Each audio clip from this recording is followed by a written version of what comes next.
Bonjour à tous et bienvenue dans ce premier numéro des anecdotes de Charlie. Aujourd'hui, nous allons nous intéresser à Wikipédia. Pour la petite anecdote, tout commence en 1996 avec le projet d'un homme d'affaires américain, Jimmy Wallace, un projet sobrement intitulé BOMIS.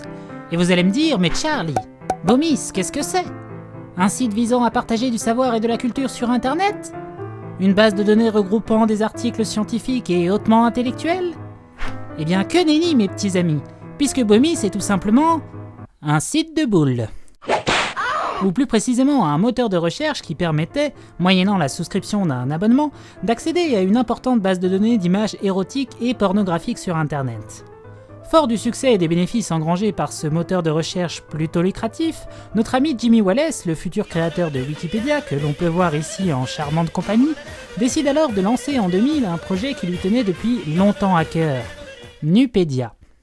Et non, contrairement à ce que son nom semble l'indiquer, il ne s'agit pas cette fois-ci d'un Wikipédia où tout le monde posterait des photos de ses vacances au Cap d'Agde, mais bien d'une encyclopédie gratuite en ligne. Encyclopédie qui avait déjà la particularité de pouvoir être corrigée en temps réel par des intervenants extérieurs, en l'occurrence un petit comité d'intellectuels trié sur le volet par Jimmy Wallace.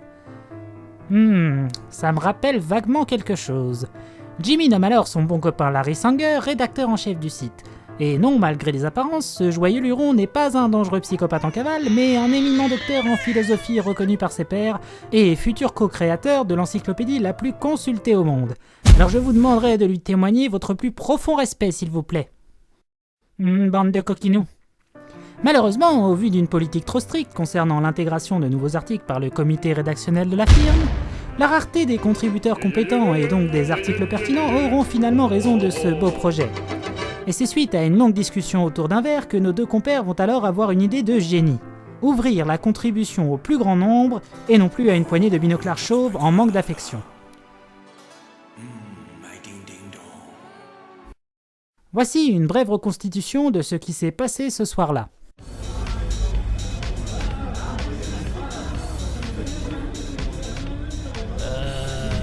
Dis-moi Larry, Oui mon mignon ? et si on utilisait l'application Wiki là, qui permet la création, la modification et l'illustration collaborative de pages à l'intérieur d'un site web? Mais pourquoi pas mon mignon ? Je te resserre un verre ? Non merci Larry, non merci. Tu sais Larry, des fois tu me fais peur. Un peu. Cette application Wiki était en fait un outil de gestion basé sur un protocole précis qui permettait aux utilisateurs du site, sous réserve qu'ils utilisent des sources fiables et usent d'une certaine neutralité d'opinion, de modifier un article sur le site. Les modifications ainsi apportées sont par la suite vérifiées par d'autres utilisateurs du site et soumises à un système de vote qui approuve ou non la pertinence de l'article. Une sorte de comité rédactionnel géant dont n'importe qui pouvait faire partie. Et c'est grâce à ce système de contribution novateur, souvent décrié de par l'inégalité qualitative des articles qu'il produit, que Wikipédia aura le succès qu'on lui connaît aujourd'hui. Et malgré les critiques, il est désormais le 6e site le plus visité au monde avec plus de 29 millions d'articles postés dans plus de 280 langues différentes, ce qui en fait tout simplement l'encyclopédie la plus complète de l'histoire de l'humanité. Et tout ça grâce à un site de boules.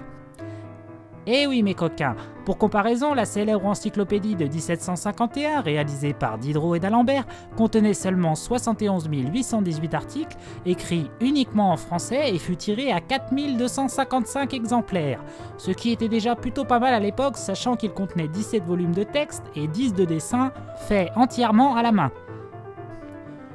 Pour finir, on pourrait dire que Wikipédia a ouvert une nouvelle voie vers une certaine égalité d'accès à la connaissance, puisque sous réserve d'être connecté à Internet, tout le monde peut aujourd'hui bénéficier d'un savoir et d'une culture quasi universelle à portée de clic.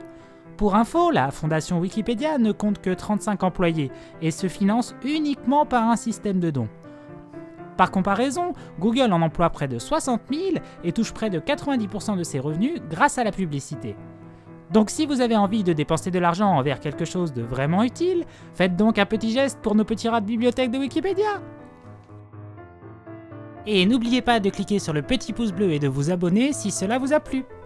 Allez, à ciao, bonsoir.